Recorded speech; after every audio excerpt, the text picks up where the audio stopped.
है सुखविंदर उर्फ सुखी।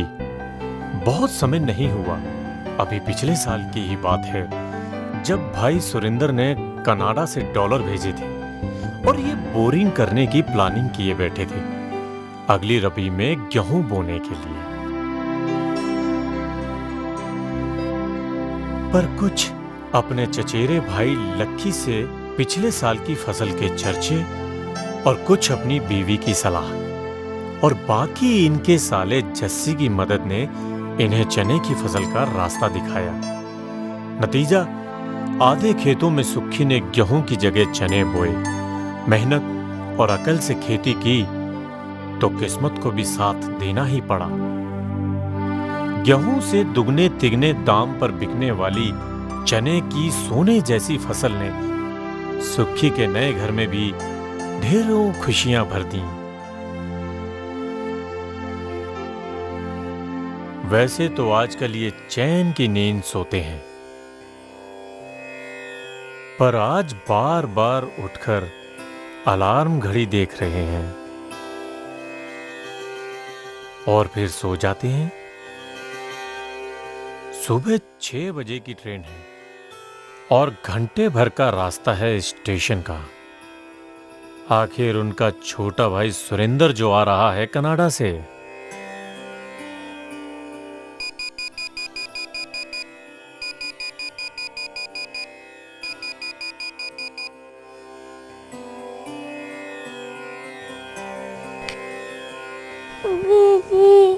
सो जा बेटा, सो जा। रानू की माँ, मैं जरा स्टेशन जा रहा हूँ। मैं चाय बनाती हूँ। चाय पीने का टाइम नहीं है, घंटा लग जाएगा स्टेशन पहुँचने में। अभी 5 मिनट भी नहीं लगने चाय बनाने में। अरे अब तो वापस आकर सुरेंद्र के साथ ही चाय पानी पीऊंगा। इनका भी जवाब नहीं। जब भी सुरेंद्र ने आना होता है ऐसे ही घबरा जाते हैं। और एक काम और करना, रानो के स्कूल जाकर इसके मास्टर से बात करके इसे जल्दी स्कूल से घर ले आना। भाई सुरेंद्र की बेटी भी आ रही है, ये दोनों काफी दिनों बाद मिलेंगी, नहीं तो वो दीदी दीदी करती हुई पूरे दिन इसको घर में ढूंढती फिरेगी। ठीक है, ले आऊंगी। हाँ।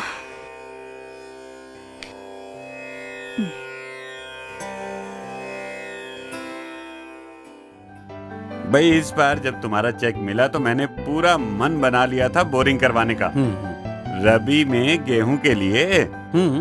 पर रानो की माँ और जस्सी ने मुझे बहुत समझाया और फिर लक्की का उदाहरण भी सामने था। फिर जस्सी ने अपने अफसरों से मुझे सही सलाह दिलवा दी। बस फिर समय पर दवाइयाँ डालता रहा और फसल हो गई।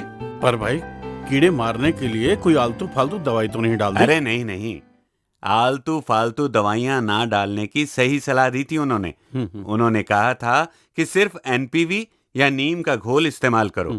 वैसे मुझे भी तभी पता चला कि रासायनिक कीटनाशक दवाइयों के साथ ये सुंडियों को खाने वाले पक्षी व मित्र कीट भी मर जाते हैं। फिर नुकसान तो फसल का ही हुआ ना। बेटे, पिंकी बेटे, आ जाओ, आप ब्रेकफास्ट कर लो। क्या बात है, बड़ी डींगे हाके जा रही है चने की। आहा, चाय की जरूरत थी। लो भाई साहब, लो। आ जाओ बच्चों। भाई सुरेंद्र, तुझे पता है आजकल तो बैठ के लगती हैं, लोगों को चने की खेती के ढंग सिखाए जाते हैं। भाभी जी, इसका क्रेडिट तो आपको ही जाता है। अगर आप साथ ना देती तो ये सब कैसे होता? कहते हैं आदमी की कामयाबी और बर्बादी में दोनों में औरतों का हाथ होता है। मजाक करता है। अरे ये क्या खिला रहे हो? इसको पराठे शराठे खिलाओ, ये क्या खिला रहे हो? अरे ये तो कॉर्नफ्लेक्स है, इसे तो यही पसंद है नाश्ते में। कॉर्नफ्लेक्स? मैंने कहा आज तो रानो ने भी कॉर्नफ्लेक्स खाए। भाई ये अमेरिका और कनाडा वालों के चोचले ही निराले हैं। हमें तो मक्के की रोटी और सरसों का साग ही मिलता है खाने को। अरे तो ये कौन सी फैंसी चीज है? ये भी तो मक्के से बनी है। आजकल तो हर शहर में इसका ही चलन है। हमारे होशियारपुर और जालंधर में भी यही मिलता है। हाँ, मैंने टीवी में ऐड भी देखा था। मतलब ये हुआ कि अब सुअर और मुर्गी के दाने भी लोग बड़े शौक से खाते हैं। अरे भाई, इसमें नुकसान की क्या बात है? भाई मक्के की रोटी तो हम खाते थे, मक्के के दाने को चिपटा करके कॉर्नफ्लेक्स बना दिया है। ये सुबह के नाश्ते के लिए बिना घी और तेल का बहुत बढ़िया भोजन है और तो और ये जो हम कोल्ड ड्रिंक पीते हैं, हॉस्पिटल जाकर ग्लूकोज चढ़वाते हैं या फिर पीने वाली दवाइयां जो बनती हैं, इसमें भी मक्के की मात्रा होती है। आजकल बड़े बड़े शहरों के सिनेमा हॉलों में भी पॉपकॉर्न बहुत पॉपुलर है। जो इसका दाना होता है वो 30 रुपए किलो बिकता है और मक्के का लावा भी बड़ा महंगा बिकता है। और ये जो चाइनीज और थाई फूड बनता है उसमें भी कच्चे मक्के और मीठे मक्के का इस्तेमाल होता है। उसे क्या कहते हैं, बेबी कॉर्न और स्वीट कॉर्न। हमारे पंजाब में तो मक्का ऐसे ही है, सब इसे मोटा अनाज कहते हैं। थोड़े ही लोग हैं जो इसे उगाते हैं। पर सुरिंदर, जैसे तुम बता रहे हो उससे लगता है मक्के की फसल से विदेश में अच्छी खासी कमाई हो जाती है। यहाँ तो ये सिर्फ गरीबों का पेट भरने का अनाज, मुर्गियों के दाने और पशुओं के चारे में ही इस्तेमाल होता है। भाभी जी, हमारे यहाँ सबको जानकारी नहीं है। हम तो सिर्फ चावल गेहूं चावल के चक्कर में पड़े रहते हैं। लोग तो मक्के से काफी पैसा कमा रहे हैं। मुझे याद आया, अरे सुखी, तुम्हें याद है होशियारपुर वाली मौसी का लड़का जगताप? हाँ, मगर वो तो अमेरिका चला गया था। सुना है बहुत बड़ी फैक्ट्री में काम कर रहा है वहां पर। अरे नहीं भाई, वो कनाडा में ही है। मुझे एक बार मिला था, बातों बातों में खेती बाड़ी की बात चली तो मैंने तुम्हारी चने की कहानी सुनाई। तो पता है वो क्या कहता है? उसने कहा सुखी से कहना इस बार खरीफ में चावल के साथ साथ मक्का भी ट्राई करे। वो बता रहा था कि उसका जो भाई है ना करतार, उसने पिछले साल मक्के की बहुत बढ़िया खेती की है। पता नहीं वो सच कह रहा था या झूठ। वो कह रहा था कि उसने 1 एकड़ में 50,000 का मुनाफा कमाया, 50,000 का। और जगताप को तो शेखी मारने की आदत है। वो 50,000 कैसे कमा लेगा? वो भी 1 एकड़ में से, मक्के में से, खरीफ में से। बताओ। पता नहीं यार, तू भी किसकी बातों में आ जाता है। सच कहूँ तो उड़ती उड़ती खबर मैंने भी सुनी है। अगर 50,000 ना भी हों, 30-35,000 ही आए हों तो भी बुरे नहीं। और तू चुप कर। तू अपनी ज्यादा अकल ना लगाया कर खेती वेती की बातों में। मक्का कोई चना नहीं है जो गेहूं से दुगने तिगुने दामों में बिकेगा। तू जाकर नहाने का पानी गर्म कर, सब थके हुए हैं, जा। हाँ हाँ करती हूँ। चल बहू, चल रानो।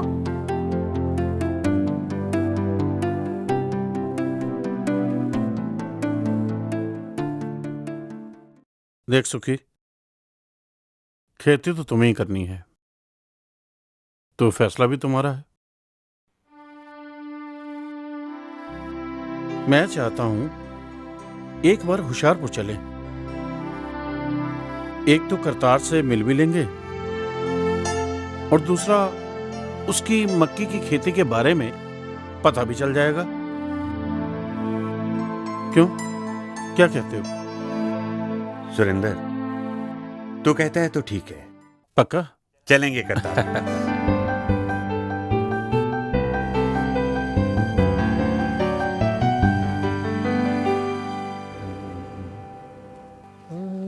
नमस्ते भाई साहब। अरे नमस्ते भज्जी, क्या हाल चाल है? ये सब ठीक है। बताओ कहाँ जा रहे हो? भाई साहब, मैं आपके पास ही आ रहा था। मेरे पास? अरे ये तो बड़ी अच्छी बात है। बताओ फिर क्या बात है? क्या बताऊं भाई साहब, फिर वही चक्कर। मुझे बताने में शर्म आती है। अरे दोस्तों से कैसी शर्म यार। बता फिर क्या कहना चाहता है? आपको तो पता है, मेरी बेटी परमजीत ने मेडिकल का इम्तिहान दिया था, वो उसमें सेलेक्ट हो गई है। पर अब मैं यार, अगर अपनी परमजीत डॉक्टरी की पढ़ाई के लिए चुनी गई है तो इसमें शर्म कैसी? शर्म उस बात की नहीं है। बात यह है कि फसल अभी काटी नहीं है, पर अभी मेरे पास पैसे की दिक्कत है। अरे यार, मैं चाहता था अगर आपसे थोड़ी मदद मिल जाती तो। अरे मुझे मालूम है यार, परमजीत मेरी बेटी की तरह है। तुम कल आकर मेरे पास से जितने पैसे चाहिए आकर ले जाना, ठीक है? अगर तुम चाहो तो इसे वापस मत करना, ये मेरी तरफ से। नहीं भाई साहब, ये नहीं हो सकता। चलो छोड़ो। देखो, जब अपनी परमजीत डॉक्टर बन जाएगी मैं उससे मुफ्त में इलाज करा लूंगा। आप खुश हो? अरे भज्जी, मैं तुझसे एक बात करना चाहता हूं। तुम ये मत समझना कि मैं तुम्हें पैसे दे रहा हूं इसलिए नसीहत कर रहा हूं। नहीं भाई साहब, कहो आप। तो फिर चल बैठ के बात करते हैं। ठीक है भाई साहब, आओ चलो। अब यहां बैठकर आराम से बात करते हैं। जी भाई साहब। हाँ तो भज्जी, एक बात बताओ। जी। तुम्हारे पास कितनी जमीन है? भाई साहब ये कोई 5 एकड़। अच्छा, गेहूं कितने में लगाता है? पूरे में और चावल कितने में लगाता है? 5 एकड़ में। 5 एकड़। इस बार तुम एक काम करो, देखो मैं रबी की तो तुम्हें रबी में बताऊंगा। इस बार तुम खरीफ में अपने आधे खेतों में चावल की जगह मक्का लगा ले। भाई साहब आप क्या कह रहे हो? खरीफ में मक्का लगाऊं? आपको तो पता है मक्के का दाम क्या मिलना है, वही 6 रुपए किलो। अरे यार, ओए भज्जी, यही तो खराबी है तुम लोगों में। तुम लोग अपने दिमाग में नो एंट्री का बोर्ड लगा के बैठे हो। ओए जो तुम साल भर करते हो बस वही करते रहोगे। ओए कुछ नया सोच लिया करो, कुछ नया सीख लिया करो। हैं? पर क्यों? मक्का 6 रुपए किलो बिकता है तो 6 रुपए किलो ही बिकेगा। ओए पता है मक्के की 30 रुपए किलो बिकने वाली किस्में भी होती हैं। पर तुम्हें क्या, तुमने तो अपने दिमाग में नो एंट्री का बोर्ड लगा रखा है। हैं? ओए अपने दिमाग के खिड़कियां और दरवाजे खोलो। ये देखो मैं बैठा हूं तुम्हारे सामने। ओए कभी तुमने सोचा मेरी माली हालत इतनी ठीक ठाक क्यों है? ओ छोटा भाई जगताप कनाडे में है और गुरु की कृपा से कभी मांगने की नौबत नहीं आई। आखिर क्यों? अरे बज्जी, कुछ नई सोच, कुछ अलग सोच। भाई साहब अलग सोच का खरीफ में मक्का बोने से क्या संबंध है, ये मेरी समझ में नहीं आया। बताऊंगा, ये सब कुछ भी तुम्हें बताऊंगा। तुम एक काम करो, रात को मेरे पास आ जाओ, बैठ के तुम्हें सब कुछ समझा दूंगा। चलो चलो भाई साहब। चलते हैं। ओ बलजीत, ओए सुक्की तू। ओ इतने दिनों के बाद। और भाई क्या हो रहा है? बैठ और एक चाय बनाना। हाँ भाई, मलाई मार के। कहाँ थे इतने दिनों से? और कहीं नहीं यार, यहीं था। ऐसे ही कुछ भाग दौड़ चल रही थी। और दरअसल मैंने पिछले साल कॉन्ट्रैक्ट पे मक्का बोया था, उसकी पेमेंट के लिए शहर गया था। अच्छा, तो तू भी मक्के के पीछे पड़ गया? तुम भी मतलब? अरे सभी लोग कर रहे हैं, अब तो काफी लोग मक्का लगा रहे हैं यार। अच्छा, इसमें कुछ मुनाफा भी होता है? भाई मुनाफे की बात तो ये है, 1 एकड़ में कम से कम 20,000 का मुनाफा तो हो ही जाता है। अच्छा, 1 एकड़ में 20,000 रुपया? हाँ भाई, 5 एकड़ में बोया था। अब तू अपने आप हिसाब लगा ले। तो ये तो हो गए 1 लाख रुपए। अब तू ही बता, 3-4 महीने में 5 एकड़ से 1 लाख रुपए का मुनाफा कम होता है क्या? भाई मैंने तो अब तय किया है, अगली खरीफ में 10 के 10 एकड़ में मक्का ही लगाऊंगा। अच्छा भाई साहब, मैं चलता हूँ। अच्छा जी, अच्छा। एक बात बताओ, इसमें खाद का क्या हिसाब होता है? खाद का तो भाई यही हिसाब है कि खेत की जुताई से पहले गोबर की सड़ी हुई खाद 2 से 3 टन प्रति एकड़ के हिसाब से डालनी चाहिए। और बुआई के वक्त अपना फास्फोरस, पोटास और जिंक की पूरी मात्रा और 1/3 मात्रा नाइट्रोजन की डालनी चाहिए। जब पौधे घुटनों तक आ जाए तब नाइट्रोजन की 1/3 मात्रा फिर डाल देनी चाहिए। और बाकी बचा एक हिस्सा नाइट्रोजन का फूल आने से पहले डाल दो। बाकी एक बात का खास ध्यान रखना पड़ता है रासायनिक खादों में, इन्हें निर्देशित मात्रा से ज़्यादा नहीं डालना चाहिए, इससे हानिकारक कीटों और बीमारियों का डर बढ़ जाता है। वैसे मक्के में कीड़ों और बीमारियों की कोई ज्यादा समस्या तो नहीं है ना? ले देकर बस एक तना भेदक का नाम सुना है, वैसे पौधों को काफी नुकसान पहुंचाता है ये। हाँ, ये तने के बीच में घुसकर उसे एकदम खोखला कर देता है। और इनकी जो वयस्क मादा होती है ना, वो समूह में अंडे देती है, जिनमें से सुंडियां निकलकर पत्तियों में छेद कर देती हैं। और कुछ दिन बाद ये गोप में घुसकर पौधों को नष्ट कर देता है, तना मरा हुआ नजर आता है। इस तरह के पौधों को खेत से फौरन निकालकर नष्ट कर देना चाहिए। अच्छा, कोई और कीड़े भी मक्के को लगते हैं क्या? हाँ, और भी कई कीड़े होते हैं, जैसे माइलोसिरस, पत्ती लपेटक सुंडी, रोएदार सुंडी, पायरिला। पर इनसे मक्के की फसल को कोई खास नुकसान नहीं होता, इसलिए इसके लिए स्प्रे की कोई जरूरत नहीं होती। तो फिर ये कंट्रोल कैसे होते हैं? दुश्मन कीटों की तरह मित्र कीट भी होते हैं, जो इन दुश्मन कीटों पर ही पलते हैं। इनको ठीक से पहचान लेना चाहिए, जैसे एप्रिकेनिया, मकड़ी और पिडरस। ये मक्की की गो में रहकर दुश्मन कीटों का सफाया करते रहते हैं, इसलिए दवा डालने की जरूरत ही नहीं। इसका मतलब ये हुआ कि असल में इलाज जो है वो तना भेदक का ही करना है। बिल्कुल, तो तना भेदक का इलाज क्या है? ट्राइको कार्ड बहुत अच्छी चीज़ है। इसको खेतों में लगाने से पहले कैंची से 10 हिस्सों में काट लेते हैं, फिर टुकड़ों को डिब्बे में रख लेते हैं, फिर स्टेपलर या पिन की मदद से पत्तों पर अच्छी तरह से लगा देते हैं।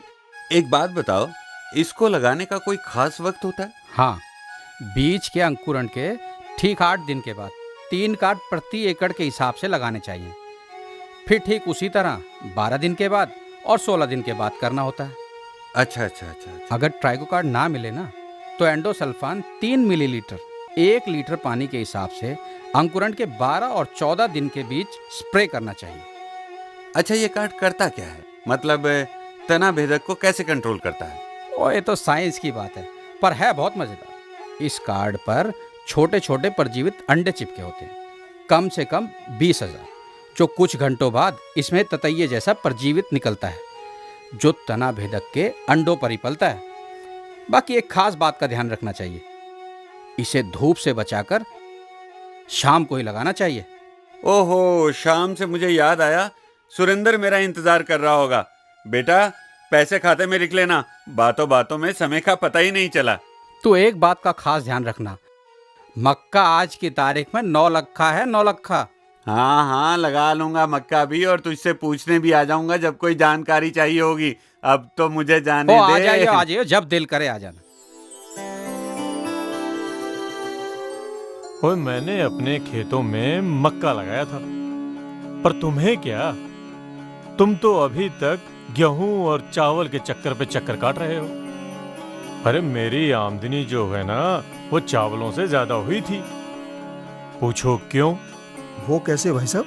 वो इस तरह, मैंने अपने 6 एकड़ के खेतों में मक्का ही लगाया था। पहले 2 एकड़ जो था ना, उसमें मैंने कच्चा मक्का लगाया और 45 दिन बाद उसकी कटाई कर ली। बाकी का चारे के लिए भेज दिया।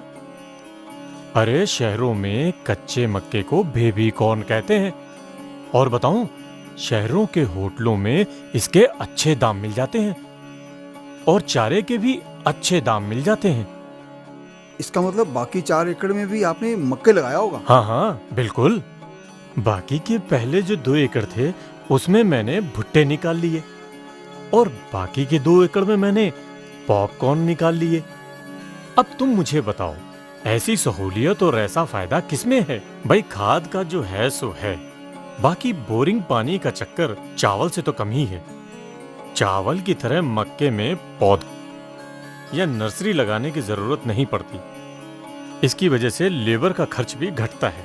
और दूसरी बात, चावल की जड़ जमीन को 6 इंच तक मुलायम रखती है, बाकी नीचे की मिट्टी हार्ड हो जाती है, जबकि मक्के के केस में ऐसी कोई समस्या नहीं है।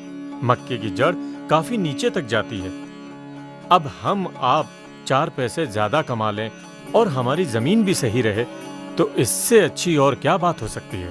वरना ऐसा ना हो कि हमारे बच्चों को बूंद बूंद पानी के लिए आसमान की ओर देखना पड़े। भाई साहब, आप बड़ी दूर की सोचते हो, आपकी बात में दम है। ये आप क्या कह रहे थे? कच्चा पक्का मक्का, क्या नाम है उसका? अरे बेबी कॉर्न।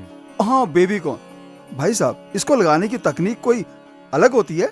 अरे इसमें सीड की जो खपत लगभग दुगनी हो जाती है और खाद भी थोड़ी ज्यादा लगती है। इसका मतलब खर्चा भी ज्यादा होता होगा? अरे फायदा भी तो है ना। अरे बेबी कॉर्न को कच्चे में ही तोड़ते हैं, इसलिए इसके ज्यादा बीज बो सकते हैं। अब सोच, दुगने बीज तो दुगने बेबी कॉर्न, दुगना चारा और दुगने पैसे। और एक बात, इसकी जो बुआई है ना, वो सब एक साथ नहीं करते। वो क्यों? इसका सारा माल एक साथ इकट्ठा नहीं करते। ये ताजा ताजा माल बिकता है, तो थोड़ा थोड़ा बीजो और थोड़ा थोड़ा फायदा लो। ठीक कह रहे हो भाई साहब। करतार भाई साहब। अरे सुरेंद्र, अरे मेरे भाई सुरेंद्र, तू आ गया। अरे हाँ भाई, आजा, गले लग जा। नमस्ते जी, नमस्ते नमस्ते। और सुखी बाजी, गले लगो। आइए आइए आइए आइए। और बताइए, सफर कैसा रहा? कोई परेशानी तो नहीं हुई ना? बस ये न पूछो कि कब आया। मैंने सुखी भाई से कहा कि मुझे करतार भाई साहब से मिलवा दो, बस आ गए आपके पास। ये तो बड़ी अच्छी बात है। ये बताओ, वहाँ जगताप से मुलाकात होती है? हाँ, लास्ट मंथ एक मैरिज में जगताप से मुलाकात हुई थी। अच्छा।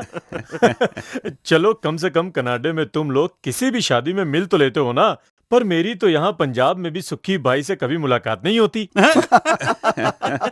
भाई साहब, ऐसी बात नहीं है। दरअसल बात यह है कि वो कभी कभी ज्यादा नजदीक होने से भी दूरियां बढ़ जाती हैं।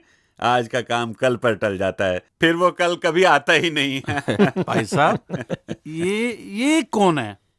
ये भज्जी है। ये मेरा बचपन का दोस्त है। जी जी। हम दोनों बचपन में इकट्ठे एक ही स्कूल में पढ़े हैं। और भज्जी की बेटी जो है ना, वो डॉक्टर की पढ़ाई के लिए सिलेक्ट हो गई है। जी बधाई हो जी, बधाई बधाई हो जी, बधाई बहुत हो। बहुत बधाई हो। जी, शुक्रिया। ये सब भगवान की कृपा है। भज्जी, ये मेरी मौसी के लड़के हैं। ये सुरेंद्र है और ये सुखविंदर है। नमस्ते जी। नमस्ते जी।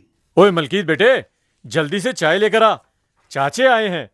बैठो भाई, बैठो। बैठ जाते हैं भाई, बैठ जाते हैं।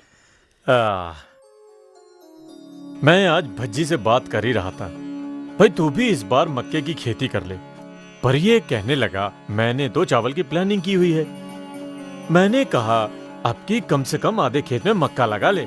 क्या मक्का? कमाई तो ठीक ठाक हो जाती है। हाँ हाँ बिल्कुल। ला बेटा। भाई साहब, ये मलकीत है? हाँ। बहुत बड़ा हो गया भाई। लीजिए चाय पीजिए। ले आइए। ये ले दो जी, ले आओ। भाई, हमें अपने बच्चों के लिए कुछ न कुछ तो सोचना ही पड़ेगा। भाई, जब मिट्टी और पानी की यही हालत रही तो हम अपनी आने वाली पीढ़ी को विरासत में क्या देंगे? रेगिस्तान। इसलिए मैंने सोचा कि कुछ नया ही सोचना है, तो क्यों ना मक्के के बारे में सोचें।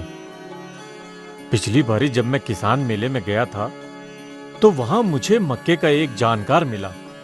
उसने मुझे जो कुछ भी बताया, उससे तो मेरी आंखें खुल गईं। ऐसा क्या बताया उसने? अरे, उसने बताया कि सबसे पहले तो हमें अपने दिमाग से ये निकाल देना चाहिए कि मक्का जो है वो मोटा अनाज है। अरे, आजकल तो इसके ऐसे ऐसे फैंसी इस्तेमाल हैं कि पूछो मत। मैं बताता हूं। मलकीत बेटे, दोपहर को जो मक्का दिया था वो सब ले आ। और बता सुरेंद्र, कनाडा के क्या हाल चाल हैं? भाई साहब, वाहिगुरु की कृपा से सब कमा खा रहे हैं। चलो जी, भगवान की कृपा रहनी चाहिए। लो बेटे, ये रख दे।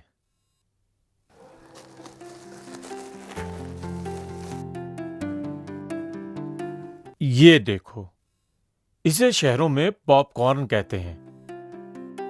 ये रहा इसका दाना। ये देखो। और इसको शहरों में बेचकर कहते हैं 30 रुपए किलो तक मिल जाता है। और ये रहा बेबी कॉर्न। इसके भी शहरों में अच्छे दाम मिल जाते हैं। और मजेदार बात तो यह है कि इनकी फसल उगाने में सिर्फ 3 महीने लगते हैं। और 3 महीने में 3 प्रकार की फसल। हर महीने काटते जाओ और पैसे कमाते जाओ। मक्के में स्टार्च होता है और ऐसी कई चीजें हैं जिनमें स्टार्च की जरूरत होती है। अब आप कोल्ड ड्रिंक ले लो, दवाइयां ले लो, सब में स्टार्च का इस्तेमाल होता है। अरे, कहते हैं मक्के के 3000 से ज्यादा इस्तेमाल होते हैं। अच्छा, तो फिर इसकी मांग क्यों नहीं है? मेरा मतलब है कि अगर मांग है तो फिर नजर क्यों नहीं आती? अरे, डिमांड तो है सुखी, पर वो किसी और जगह से पूरी होती है। अब तुम अपनी यमुनानगर वाली फैक्ट्री का ही उदाहरण ले लो। वो है तो हरियाणा में, पर वो मक्का कहां से मंगाती है? दक्षिण भारत से या बिहार से? आप सबको कोऑपरेटिव बना के मक्के की खेती करनी चाहिए। फिर ये फैंसी इस्तेमाल वाले, ये फैक्ट्री वाले आपके घरों से ही आपका मक्का ले जाएंगे और कमाई भी अच्छी। भाई हम तो समझते थे कि या तो ये पशुओं को दिया जाता है या फिर भुट्टे की तरह बेचा जाता है। अरे, जानकारी दी कमी पज्जी, जानकारी दी कमी। अरे, वो कहते हैं ना कि हम लोग कुएं के मेंढक बनकर रह गए हैं। अरे, आजकल तो कई किस्में आ चुकी हैं मक्के की। वो क्या कहते हैं, पारस है, प्रभात है, केसरी है। और जो लोग इन किस्मों को बोते हैं वो लोग कहते हैं कि एक एकड़ में कम से कम 20 कुंटल से लेकर 25 कुंटल तक मक्का पाते हैं। अच्छा। और दूसरी बात, वो कहते हैं कि आजकल कई बड़ी कंपनियां वो किसानों को कॉन्ट्रैक्ट फार्मिंग के द्वारा मक्का उगवाती हैं। अरे वाह। इसका मतलब मक्के के लिए सहूलतें मौजूद हैं? हाँ बिल्कुल। तो फिर बताओ ना डिटेल में। क्यों भाई साहब, फिर क्यों ना हम भी अपने खेतों में इस बार मक्का लगा ही लें।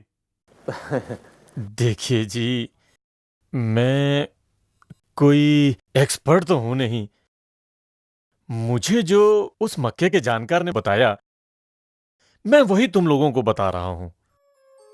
देखिए जी, रबी की फसल की कटाई के बाद खेत की गहरी जुताई करके खुला छोड़ दें, जिससे मिट्टी में मौजूद हानिकारक जीव तेज धूप व पक्षियों द्वारा नष्ट कर दिए जाएं, जिससे उनकी संख्या में कमी हो जाए।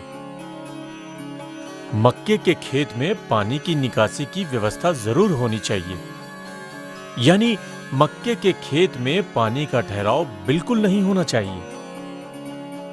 मॉनसून की शुरुआत से 10-15 दिन पहले मक्का की बुआई के लिए खेत को तैयार कर लें। बारिश व सिंचाई की उपलब्धता के अनुसार मक्का की बुआई 15 जून के बाद कभी भी की जा सकती है।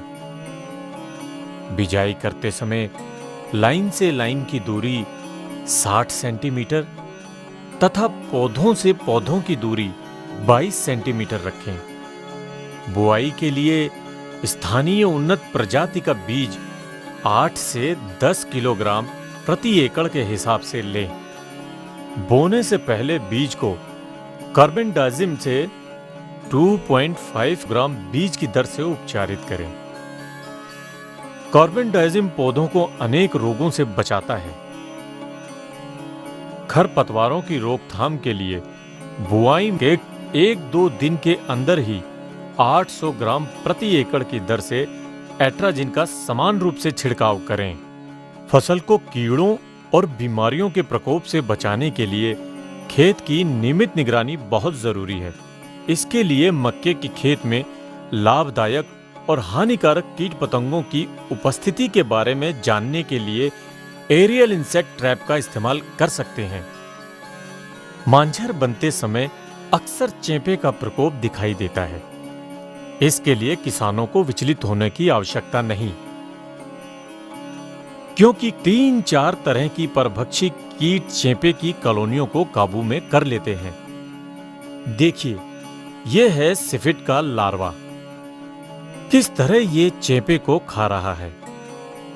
अब इस लेडी बर्ड बीटल को देखिए, ये स्वयं तथा इसके शिशु यानी कि सपरिवार चेपे की कॉलोनियों का सफाया कर रहे हैं। ये नाजुक सा हरा सुंदर कीड़ा देख रहे हैं, इसे कहते हैं काइसोपरला।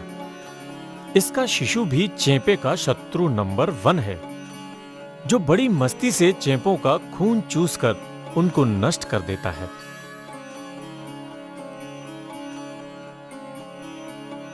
कुछ इलाकों में दीमक का प्रकोप साल दर साल होता है। वहां बीज को बुआई से पहले क्लोरपाइरीफास से उपचारित करें। भुट्टा लगने के समय जमीन से छूती हुई पत्तियों पर यदि इस तरह की पट्टियां दिखाई दें तो ये बैंडेड लीफ व शीक झुलसा की बीमारी के लक्षण हैं, क्योंकि ये बीमारी जमीन से पत्तियों के जरिए पौधों में आती है। इसलिए नीचे की पत्तियों को काट देने से इस रोग से बचा जा सकता है। अगर मेडिस व टर्सिकम लीफ ब्लाइट से बचना हो तो इसके लिए डाइथेन Z78 का 250 ग्राम प्रति एकड़ के हिसाब से स्प्रे करें। आवश्यकता पड़ने पर 15 दिन पश्चात दोबारा स्प्रे करें। मिट्टी से एक और किस्म का बैक्टीरिया पौधों की जड़ के जरिए तने को सड़ा देता है। पौधा गिर जाता है, जिसमें से एक खास तरह की बदबू आती है। ब्लीचिंग पाउडर के प्रयोग से इस बीमारी की रोकथाम की जा सकती है। अगर हम इन सारी सावधानियों को बरतते हुए मक्के की खेती करें तो इसमें कोई संदेह नहीं कि हमारी भी फसल लहलहा उठेगी।